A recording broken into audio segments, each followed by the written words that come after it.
नमस्कार साथियों, प्रेरणा coaching centre में आपका स्वागत है। आपका दिन मंगलमय हो, खुशियों से भरा रहे।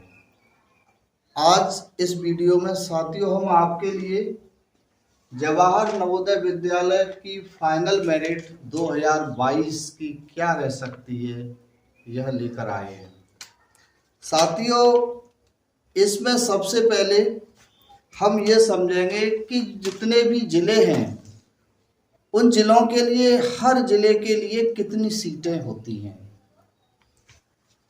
तो प्रत्येक जिले के लिए यानी एक जिला में कुल 80 सीटें होती हैं।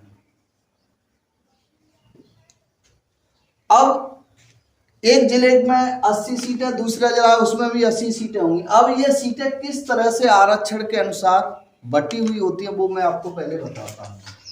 जो 80 सीटें हैं वो जिले की सीटें 75% ग्रामीण क्षेत्र के लिए आरक्षित होती हैं और 25% सीटें शहरी क्षेत्र के लिए होती हैं। ठीक है।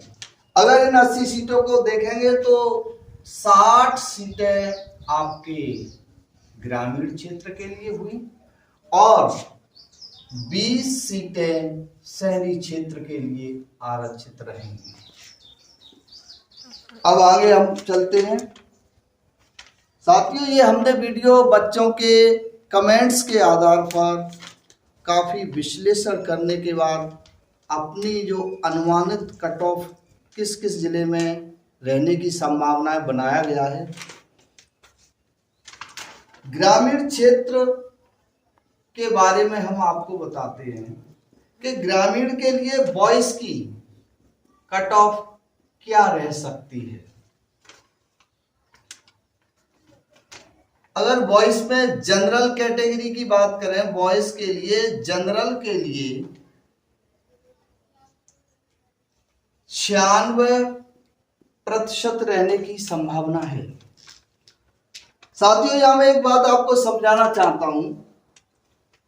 जैसे किसी स्टूडेंट के 77 क्वेश्चन सही है और एक क्वेश्चन 1.25 मार्क्स का है, तो 77 में आप इतने का मल्टीप्लाई कर लेंगे तो आपका जो बनता है कुल मार्क्स प्राप्त किए हुए हैं वो आपके 90 प्राप्त अंक आपके हो जाएंगे 96.25। ये अंक उस छात्र ने प्राप्त कर लिए। तो इस तरह से आप किसी भी कैटेगरी का उस प्रतिशत में क्वेश्चन की संख्या है तो आप उसका जब प्रतिशत निकालेंगे तो 1.25 का करेंगे तो आपके प्राप्त अंक हो जाएंगे इतने।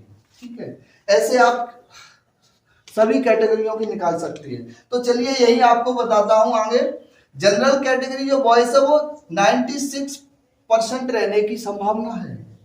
अगर ओबीसी की बात की जाए ग्रामीण क्षेत्र बॉयज के लिए वो 95% रहने की संभावना है। एससी कैटेगरी के बॉयज छात्रों के लिए 90% पर कट ऑफ मेरिट जाने की संभावना है। अगर एसटी की बात करें तो एसटी 85% रहने की संभावना है। तो ये ग्रामीण बॉयज की जो वर्ष 2022 की जवाहर नवोदय विद्यालय की जो मेरिट है वो कट ऑफ यहाँ रहने की संभावना इतने प्रतिशत है। अब ग्रामीण की गर्ल्स की बात करें, ग्रामीण की अब मैं गर्ल्स के बारे में बताता हूं क्या रहने की संभावना है। इसमें जनरल जो कैटेगरी में जो आएंगी गर्ल्स वो 94% पर रह सकती है। ओबीसी की बात की जाए तो ओबीसी 91% पर रह सकती है। एससी कैटेगरी की अगर हम बात की जाए तो एससी 85% पर रह सकती है। ये हमारा काफी विश्लेषण के बाद जो हमने अपनी कट ऑफ तैयार की है वो साथियों पिछली बार भी जो हमने की थी वो लगभग वही रही थी, 1-2 अंक किसी का ऊपर नीचे जिले का हो गया था। एसटी की 81% रहने की संभावना है। तो यह ग्रामीण क्षेत्र बॉयज और गर्ल्स की मैंने आपको बता दी। इससे आगे अब मैं आपको कट ऑफ को शहरी क्षेत्र की भी बताने जा रहा हूं। शहरी क्षेत्र, अगर शहरी क्षेत्र बॉयज की बात की जाए तो बॉयज में जनरल कैटेगरी की कट ऑफ 97% पर पहुंच सकती है।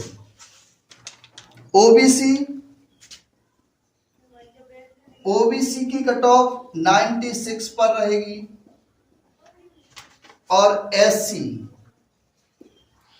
की कट ऑफ 94 पर रह सकती है। अगर इसी कैटेगरी में जो एसटी कैटेगरी के स्टूडेंट्स होंगे उनकी कट ऑफ 90% पर रहने की संभावना है। अगर इतने परसेंट में आप अपने क्वेश्चन का निकाल के देख लेंगे, उसके मानक में आता है तो आपका सिलेक्शन होना सुनिश्चित है। इसी शैली में अगर गर्ल्स की कट ऑफ की बात की जाए तो गर्ल्स में जो जनरल कैटेगरी के अंतर्गत आएंगी उनकी 95% पर जाने की संभावना है।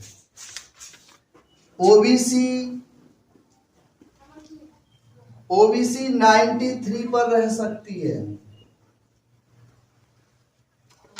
एससी का अगर किया जाए कट ऑफ पर विचार तो हमारे अनुसार कट ऑफ जो रहेगी इस वर्ष की वो 90% पर रहेगी और एसटी की कट ऑफ 85% पर रहने की संभावनाएं हैं। साथियों, जिन छात्रों ने एग्जाम दिया है उन छात्रों के लिए हमारी तरफ से शुभकामनाएं। ईश्वर उनको सफल करे। और इतना ही नहीं, वे छात्र जिनका थोड़ा बहुत पेपर खराब हो गया वे मायूस ना हो, क्योंकि सफलता पाने के लिए कठिन परिश्रम करते रहें और जब तक लक्ष्य को प्राप्त न करें आप बढ़ते रहें। साथियों,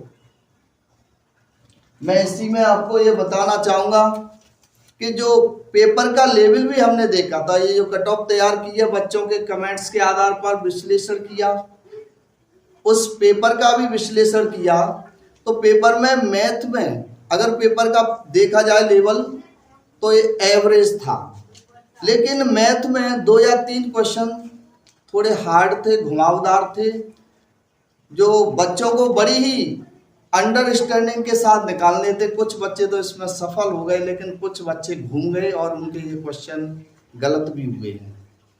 इसी तरह से अगर हिंदी में देखा जाए तो हिंदी में 2 क्वेश्चन थे वो थोड़े से घूमे हुए थे, उस पर बच्चे को बड़ी सतर्कता से उसको अनुच्छेद में पढ़ के समझना था, लेकिन कुछ बच्चे न समझ सके और गलत हो गए। लेकिन उन बच्चों को भी मेरी तरफ से ये देता हूं, मैं सलाह देता हूं कि वो मायूस ना हो, मेहनत करें, आप आगे अवश्य सफल होंगे।